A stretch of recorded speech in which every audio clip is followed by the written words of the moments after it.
नमस्कार। आकाशवाणी से समाचार प्रभात के साथ मैं जागृति शर्मा।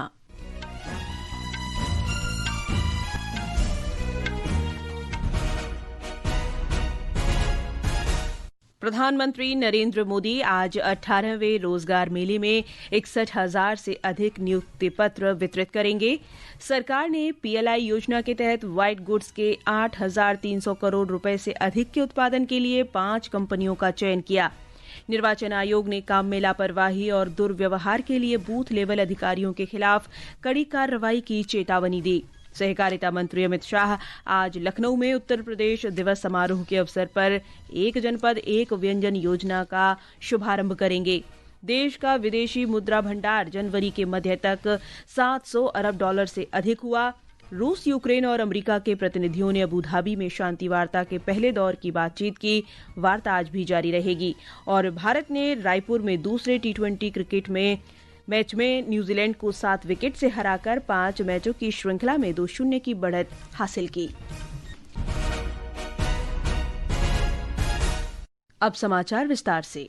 प्रधानमंत्री नरेंद्र मोदी आज वीडियो कॉन्फ्रेंस के माध्यम से आयोजित 18वें रोजगार मेले में विभिन्न सरकारी विभागों और संगठनों में नवनियुक्त 61,000 से अधिक युवाओं को नियुक्ति पत्र जारी करेंगे। वे इस अवसर पर युवाओं को संबोधित भी करेंगे। एक रिपोर्ट। 18वां रोजगार मेला देश के 45 स्थानों पर आयोजित किया जा रहा है। केंद्र सरकार के अनेक मंत्रालयों और विभागों के लिए भर्तियां हो रही हैं। नई भर्ती के लिए देश भर से चुने गए युवा गृह मंत्रालय, स्वास्थ्य और परिवार कल्याण मंत्रालय, वित्त सेवा विभाग, उच्च शिक्षा विभाग तथा अन्य विभागों में नियुक्त किए जाएंगे। रोजगार मेला एक प्रमुख सरकारी पहल है जिसका उद्देश्य रोजगार सृजन करना है। देश भर में रोजगार मेले के माध्यम से अब तक 11 लाख से अधिक नियुक्ति पत्र दिए जा चुके हैं। प्रिया और आरजू की रिपोर्ट के साथ समाचार कक्ष से मैं दीपमाला कौशिक। सरकार ने व्हाइट गुड्स यानी वॉशिंग मशीन, रेफ्रिजरेटर, डिशवॉशर और एयर कंडीशनर जैसे घरेलू उपकरणों के लिए उत्पादन आधारित प्रोत्साहन पीएलआई योजना के चौथे चरण में 5 कंपनियों का चयन किया है। इन कंपनियों ने 863 करोड़ रुपए निवेश की प्रतिबद्धता व्यक्त की है। वाणिज्य और उद्योग मंत्रालय ने बताया कि ये कंपनियां एयर कंडीशनर के पुर्जों का निर्माण करती हैं। मंत्रालय ने कहा कि 13 आवेदनों के मूल्यांकन के बाद इन 5 कंपनियों को अस्थायी रूप से चुना गया है।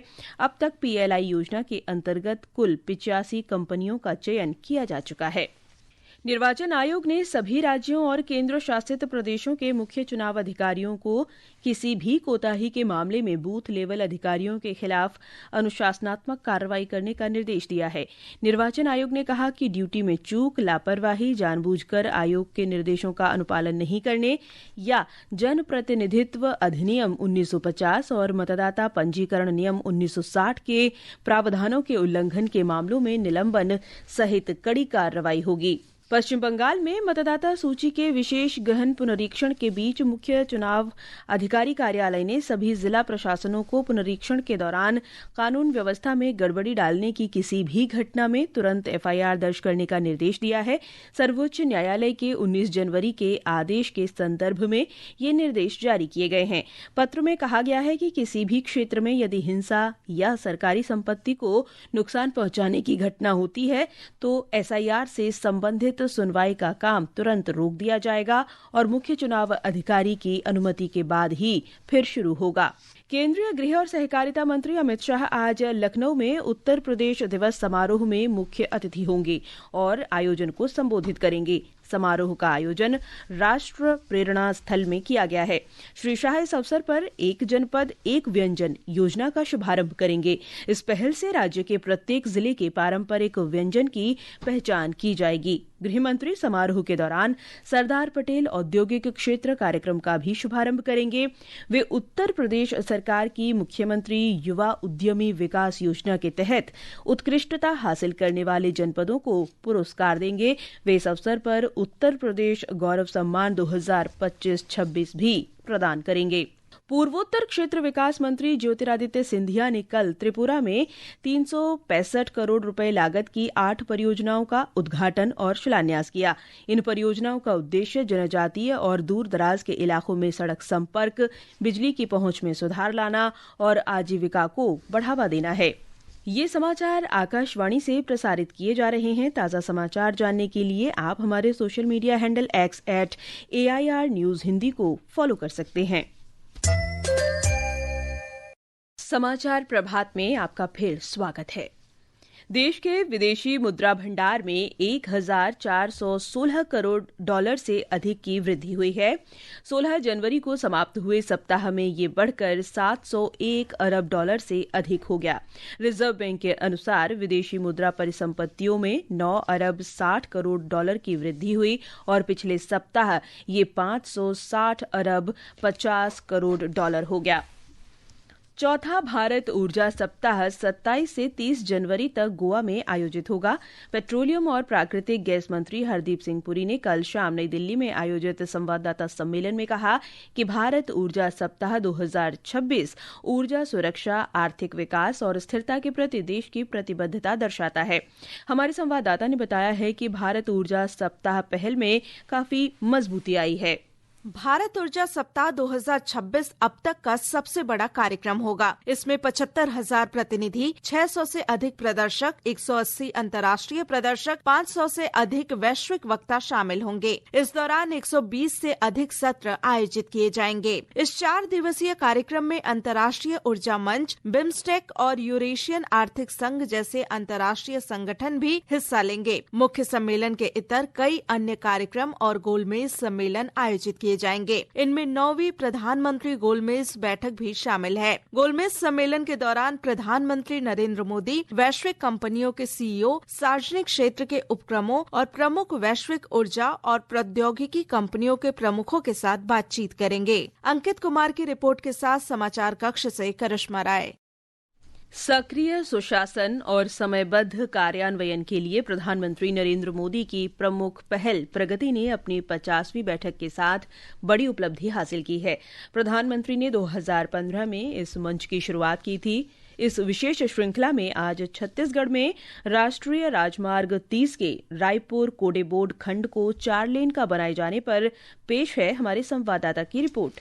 राष्ट्रीय राजमार्ग 30 के 43 किलोमीटर लंबे रायपुर कोदेबाद खंड को 4 लेन में विकसित करना मध्य छत्तीसगढ़ में राजमार्ग आधुनिकीकरण की दिशा में एक महत्वपूर्ण कदम था। यह परियोजना राष्ट्रीय राजमार्ग विकास कार्यक्रम के अंतर्गत भारतीय राष्ट्रीय राजमार्ग प्राधिकरण NHAI द्वारा कार्यान्वित की गई थी। सितंबर 2016 में इस परियोजना को 987 करोड़ 88 लाख रुपए की स्वीकृत लागत के साथ मंजूरी प्रदान की गई। फरवरी 2023 में इस परियोजना की समीक्षा प्रगति के अंतर्गत की गई, जिसमें लंबित भूमि हस्तांतरण और सामग्री आपूर्ति से जुड़े मुद्दों पर विशेष रूप से ध्यान दिया गया। प्रगति समीक्षा के पश्चात PMG उपसमूह तथा राज्य स्तर पर निरंतर बैठकों के माध्यम से सड़क परिवहन एवं राजमार्ग मंत्रालय, विद्युत मंत्रालय, रक्षा मंत्रालय, NTPC, DRDO और राज्य सरकार के बीच प्रभावी समन्वय स्थापित किया गया। इन प्रयासों के परिणाम स्वरूप परियोजना ने 100% भौतिक प्रगति हासिल की और 20 जून 2023 को इसे यातायात के लिए चालू कर दिया गया। प्रगति की भूमिका शेष भूमि और सामग्री आपूर्ति से संबंधित समस्याओं के समाधान में महत्वपूर्ण रही, जिससे परियोजना को समय पर पूरा किया जा सका। अक्षित वैद्यान के साथ सकलैन अख्तर, आकाशवाणी समाचार, दिल्ली। बांग्लादेश की पूर्व प्रधानमंत्री शेख हसीना ने कहा है कि बांग्लादेश अराजकता, असुरक्षा और अल्पसंख्यकों के उत्पीड़न का सामना कर रहा है। नई दिल्ली में कल शाम पत्रकार वार्ता के दौरान ऑडियो संदेश में शेख हसीना ने बांग्लादेश के नागरिकों से लोकतंत्र बहाल करने के लिए जन समर्थन की अपील की। रूस, यूक्रेन और अमेरिका के प्रतिनिधियों ने यूक्रेन युद्ध समाप्त करने के बारे में कल अबू धाबी में पहले दौर की वार्ता की। रूस और यूक्रेन के बीच लगभग 4 वर्ष से चल रहे संघर्ष के दौरान ये पहली बैठक थी जिसमें तीनों देश के प्रतिनिधि शामिल हुए। एक रिपोर्ट। अमेरिकी अधिकारियों ने बताया कि कल की बातचीत रचनात्मक रही। बातचीत आज भी जारी रहेगी। यूक्रेन के राष्ट्रपति व्लादिमीर ज़ेलेंस्की ने कहा कि रूस के राष्ट्रपति व्लादिमीर पुतिन को युद्ध समाप्त करने के लिए तैयार होना होगा। पहले दिन की वार्ता के बाद श्री ज़ेलेंस्की ने सोशल मीडिया पोस्ट में कहा कि त्रिपक्षीय बैठक से अभी कोई निर्णय निकालना जल्दबाजी होगी। राष्ट्रपति व्लादिमीर पुतिन और अमेरिका के विशेष दूत स्टीव विटकॉफ और जेयर्ड कुशनर के बीच मॉस्को में हुई लंबी बैठक के बाद ये त्रिपक्षीय बातचीत हो रही है। संयुक्त अरब अमीरात के विदेश मंत्री शेख अब्दुल्ला बिन जायद अल नहयान ने वार्ता शुरू होने का स्वागत किया है। समाचार कक्ष से फरहत नाज। और अब खेल जगत की खबरों के साथ हैं शक्ति प्रताप सिंह।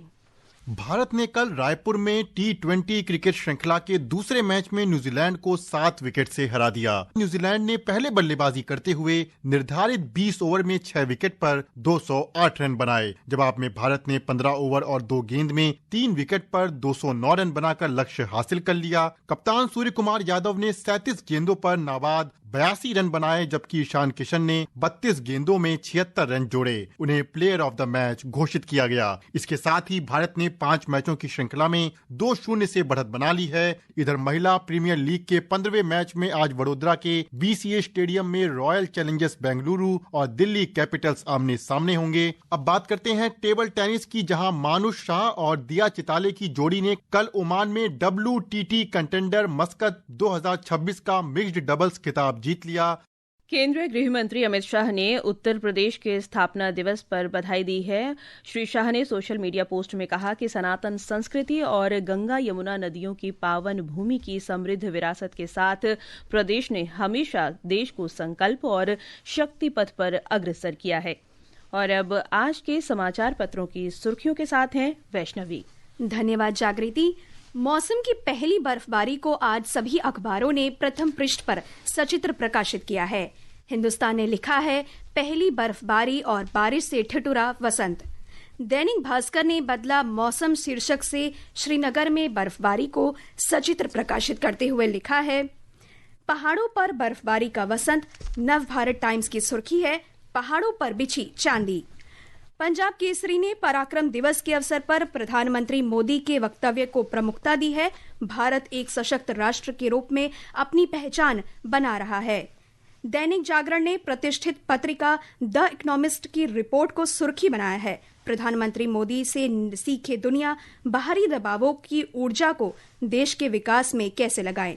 पत्रिका ने प्रधानमंत्री की व्यवहारिक और संतुलित नीति की सराहना की। अमर उजाला ने संपादकीय पृष्ठ पर द न्यूयॉर्क टाइम्स से लेख प्रकाशित किया है, मनुष्य के बगैर मशीन अधूरी है।